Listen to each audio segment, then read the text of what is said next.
우리 지난주에는 사도행전 2장에 나오는 처음 교회, 첫 교회, 초대교회의 모습을 보았습니다.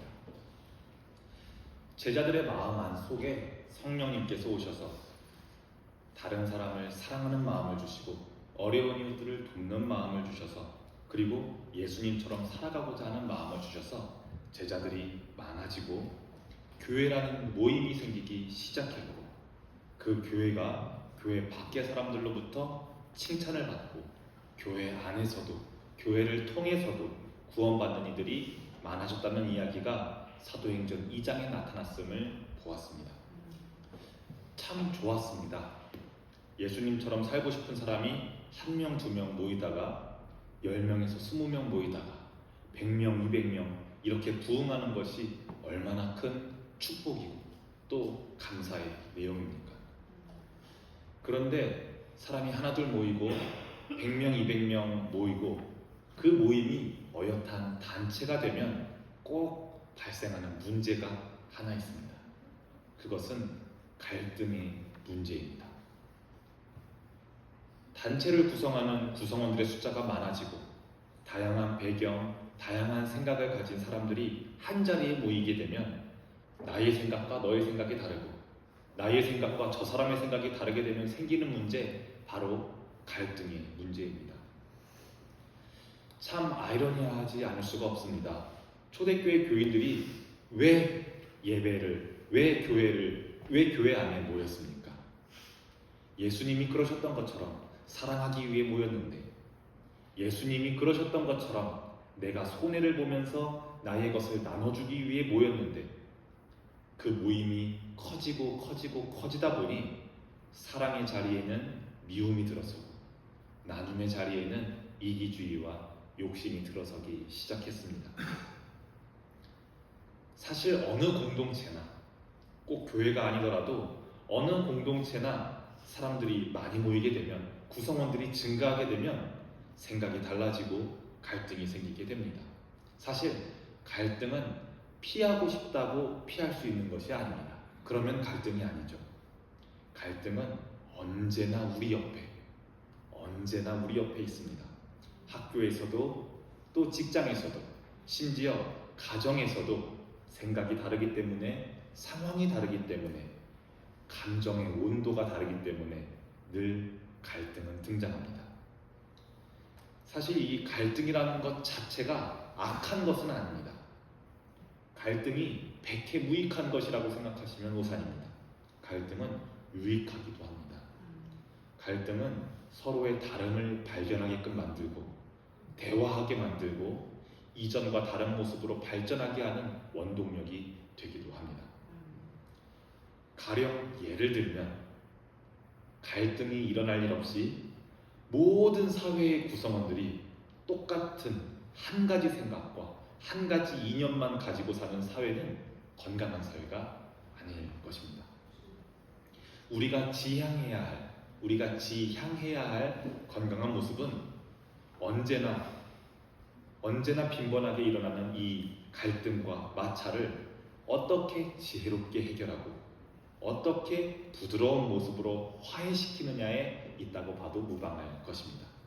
그러면 오늘 우리가 읽은 사도행전에 나오는 초대교회의 갈등은 무엇이었는지, 그리고 그 갈등이 어떻게 해결되었는지를 성경을 함께 읽어보면서, 저와 여러분들이 함께 읽어보면서 찾아보겠습니다. 사도행전 6장 1절의 말씀입니다.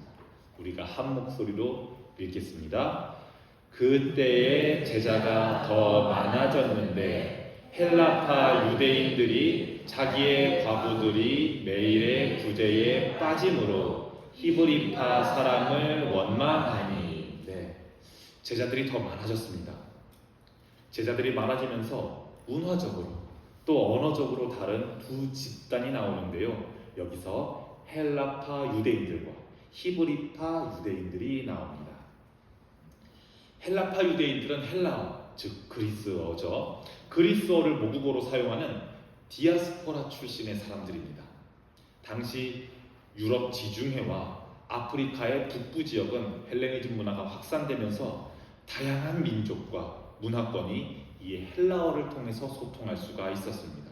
쉽게 말하면 이들은 유대인이긴 유대인인데 이스라엘 땅에서 떨어져서 해외에서 거주한 지 몇 세대가 지났기 때문에 히브리어 아람어도 잘 모르고 구약 성경도 잘 모르고 히브리 문화도 잘 모릅니다. 우리나라로 치면 피부도 노랗긴 한데 머리도 검정색이긴 한데 해외에서 나고 해외에서 자라서 한국어 문화도 거의 할 줄 모르고 영어만 할 줄 아는 머리만 검은 외국인과 유사하다고 보시면 될 것 같습니다. 이 반면에 히브리파 유대인들은 구약의 전통과 율법의 뿌리를 깊이 두고 있고 일상생활에서도 교회 생활에서도 히브리어를 사용하면서 유대 문화 관습을 정통성 있게 고수하는 사람들이었습니다. 히브리파 유대인들은 이 성전을 굉장히 중요하게 생각하기 때문에 성전이 있는 예루살렘 중심으로 살았고 디아스포라 유대인, 즉 헬라파 유대인들에 비해서 외부 문화의 영향을 거의 받지 않았습니다.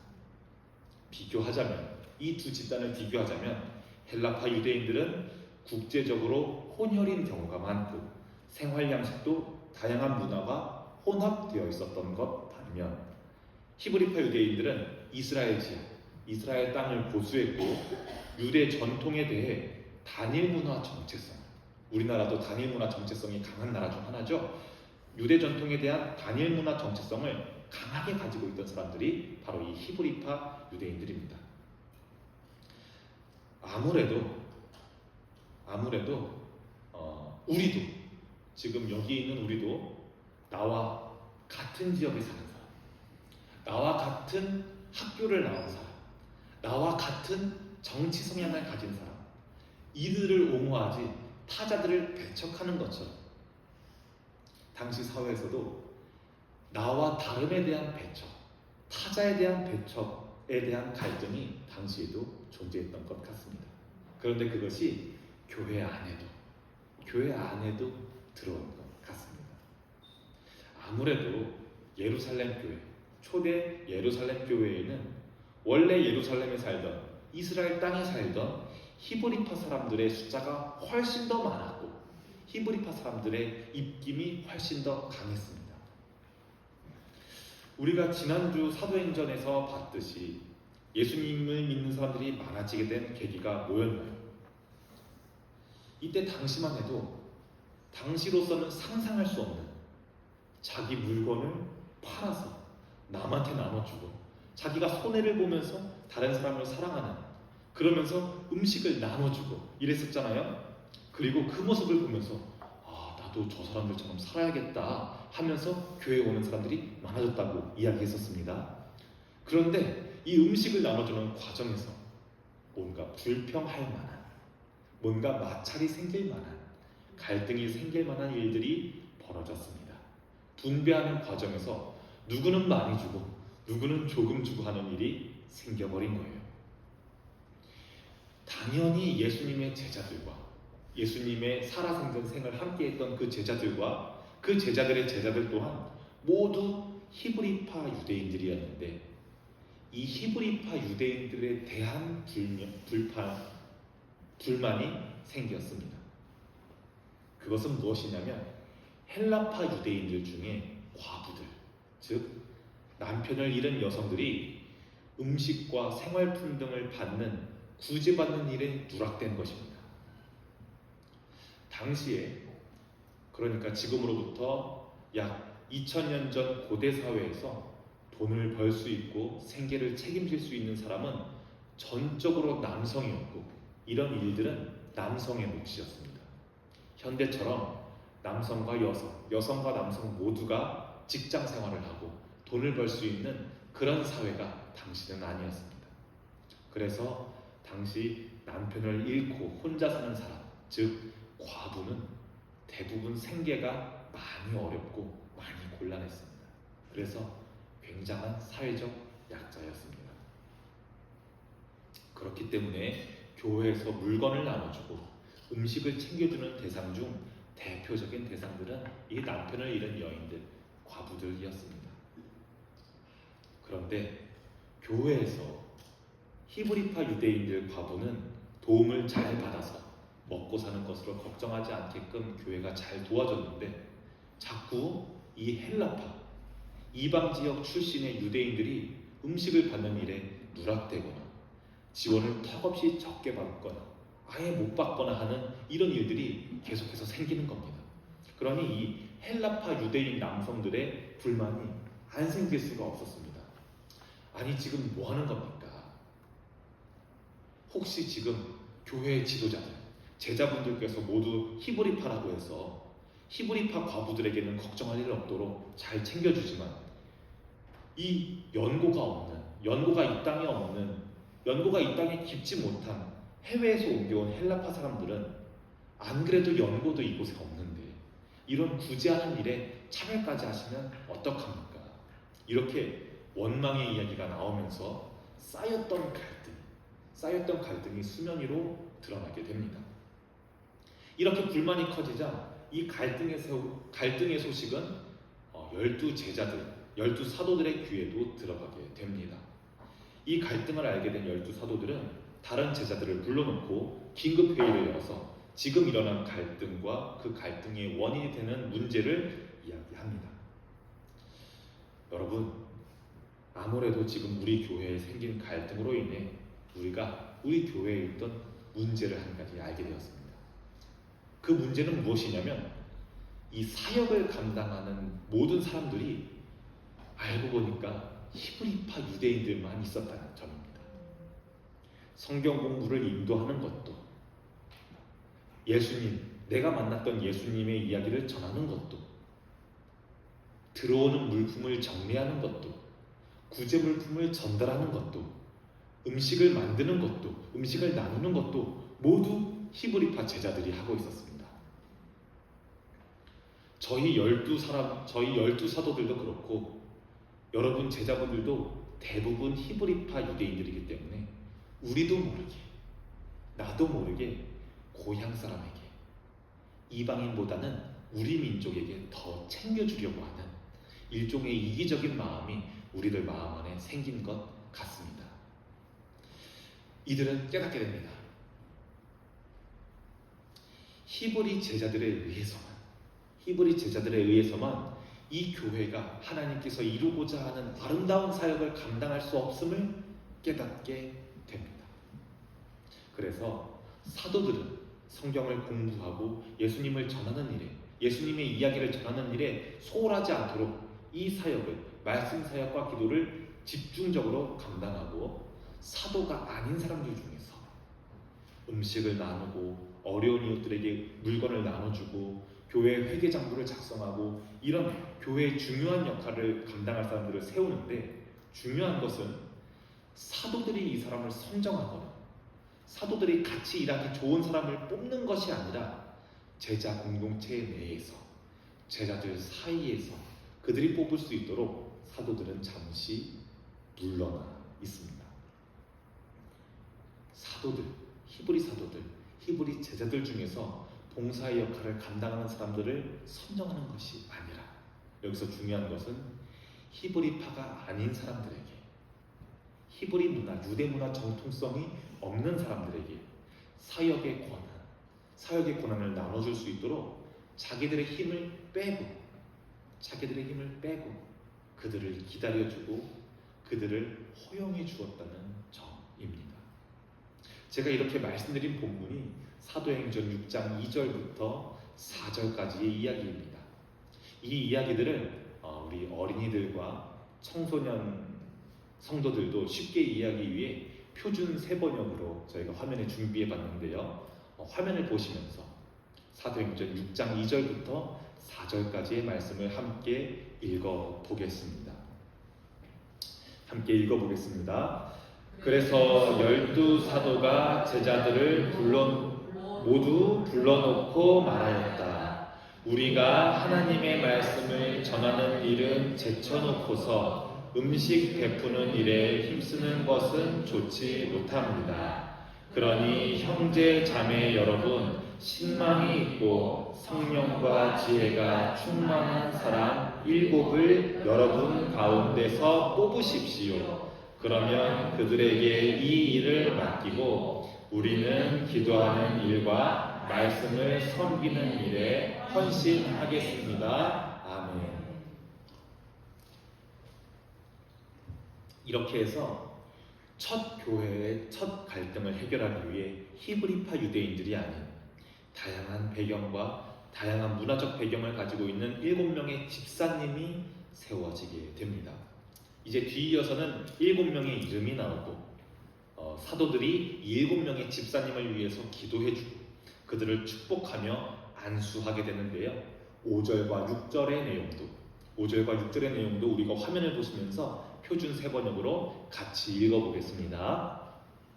모든 사람이 이 말을 좋게 받아들여서 믿음과 성령이 충만한 사람인 스데반과 빌립과 브로그로와 니가노르와 디몬과 바메나와 안디옥 출신의 이방 사람으로서 유대교에 개종한 사람인 니골라를 뽑아서 사도들 앞에 세웠다. 사도들은 기도하고 그들에게 안수하였다. 아멘. 네, 모든 사람들이 이 말을 들었던 모든 제자들이 이 말을 좋게 받아들여서 믿음과 성령이 충만한 사람인 스데반. 이 스데반은 헬라어를 사용하는 디아스포라 헬라파 유대인입니다. 그리고 두 번째로 누군가요? 빌립은 7 집사 중에서 유일하게 히브리어를 사용하는 사람인데요. 히브리어를 사용하는 이스라엘 출신의 히브리파 유대인으로 빌립은 간주되고 있습니다. 세 번째로 브로고로는 스데반의 친척 조카로 스데반과 마찬가지로 디아스포라 헬라파 유대인입니다. 네 번째로 니가노르 또한 헬라파 유대인입니다. 출신은 안디옥으로 추정되고 있습니다. 다섯 번째로 이 디몬 집사는 어느 출신인지 어떤 배경을 가졌는지는 문헌 정보가 없다고 합니다. 여섯 번째로 바메나는 아무래도 동쪽 아시아 지역에서 온 사람으로 추정하고 있습니다. 마지막으로 니골라는 안디옥 출신의 이방인이었습니다. 그러니까 이 사람은 히브리파 헬라파 할 것도 없이 아예 유대인 자체가 아니라 외국인이었습니다. 이방인이었던 그가 유대교로 개종을 하고 이후에 예수님을 믿게 되어 우리 그리스도교로 개종하게 된 사람입니다. 이렇게 교회 안에 서로 다른 문화적 배경, 서로 다른 언어적 배경을 가졌지만 성령과 지혜가 충만한 이 7분을 사도들 앞에 세우고 사도들은 이들을 위해 기도하고 안수하여서 교회 역사상 처음으로 집사라는 직분이 세워지게 됩니다. 이제 우리가 마지막으로 7절을 읽어보겠습니다. 다 같이 읽어보겠습니다. 하나님의 말씀이 계속 퍼져나가서 예루살렘에 있는 제자들의 수가 부쩍 늘어가고 제사장들 가운데서도 이 믿음을 받아들이는 사람들이 많았다. 이렇게 교회 내에 집사님이 세워지게 되니 사도들은 말씀을 가르치고 전하는 일에 집중하고 집사님들께서는 봉사하고 음식 나누고 재정 관리하는 이런 일들에 교회가 운영되는 일에 집중하시니 이전처럼 히브리파 유대인들에게만 많이 줬다느니 이방인들을 차별한다느니 이런 갈등들이 잘 해결이 되고 공동체에는 화해가 찾아왔습니다. 그러니 우리가 7절에서 본 것처럼 당연하게도 하나님의 말씀이 계속 퍼져나가서 예루살렘 지역에 예수님처럼 살겠다는 제자들의 수가 더욱 늘어나고 절대로 예수님을 믿지 않을 것만 같았던 유대교의 종교 지도자인 제사장들 가운데에서도 예수님에 대한 믿음을 받아들이는 사람들이 많았다는 이야기와 함께 7 집사를 통해 초대교회의 첫 갈등이 해결되었다는 이 이야기가 마무리되게 됩니다. 이제 말씀을 마치려고 합니다. 설교 초반에 우리가 갈등은 언제 어디서나 빈번하게 일어날 수 있다고, 그리고 그 갈등 자체를 제거하거나 그 갈등 자체를 피하는 것이 아니라 그것을 지혜롭게 해결하고 화해로 이끌어가는 것이 중요하다고 말씀드렸습니다. 오늘 사도행전에서 본 것처럼 초대교회 내에서도 갈등이 일어났었고, 지금 우리가 있는 현대의 한국교회에서도 참 크고 작은 갈등이 솔직하게 말씀드리면 많이 일어난다고 말씀드릴 수 있을 것 같습니다. 그런데 그거 아십니까? 사도행전에서 우리가 본 것과는 다르게 유독 우리 교회 내에서는 갈등이 잘 화해되거나 갈등이 잘 회복되지가 않습니다. 왜 그럴까요? 왜 다른 곳에서는 갈등이 잘 해결되는데 왜 유독 교회 내에서는 갈등이 잘 해결되거나 잘 화해되지가 않을까요? 왜 그렇습니까? 자기가 옳다 이겁니다. 나도 어지간히 기도한 사람이고 나도 어지간히 성경 좀 읽은 사람이기에 내가 옳다 이겁니다. 둘 다 자기가 옳다고 생각하면 회복이 없습니다. 상처가 절대로 꿰매질 수가 없습니다. 오늘 초대교회가 갈등을 어떻게 화해케 만들었는지 우리는 보았습니다. 히브리파 유대인들로 가득 차 있던 사역의 중심을 스스로 내려놓고 사역의 중요한 부분들을 헬라파 유대인에게, 아시아계 유대인에게, 심지어 이방인에게도 넘겨주었습니다. 당연히 예루살렘에 있는 교회인데 훨씬 히브리파 유대인들이 봉사와 나눔, 섬김도 훨씬 더 잘하겠지요. 훨씬 더 능수능란하게 잘 해결하겠지요. 하지만 제자들은 그 섬김의 자유를, 섬김의 기회를 집사님들에게 넘겨주었습니다. 그리고 집사님들이 교회를 잘 섬길 수 있도록 그들을 허용하였고 그들이 잘 섬길 수 있도록 기다려 주었습니다. 나의 생각이 옳다, 내가 옳다고 생각하는 그 교만한 사고는 교회 내의 갈등을 회복하게 만드는 것이 아니라 더욱 그 갈등을 곪게 만들고 그 갈등이 골마서 진물이 나도록 만들고 교회를 병들게 만들 것입니다. 우리 본향교회에도 갈등이 없으면 좋겠지만 우리도 있을 수밖에 없지요. 사역을 하면 할수록 아마 성도님들이 늘어날수록 우리도 이 갈등을 피해갈 수 없을 것입니다.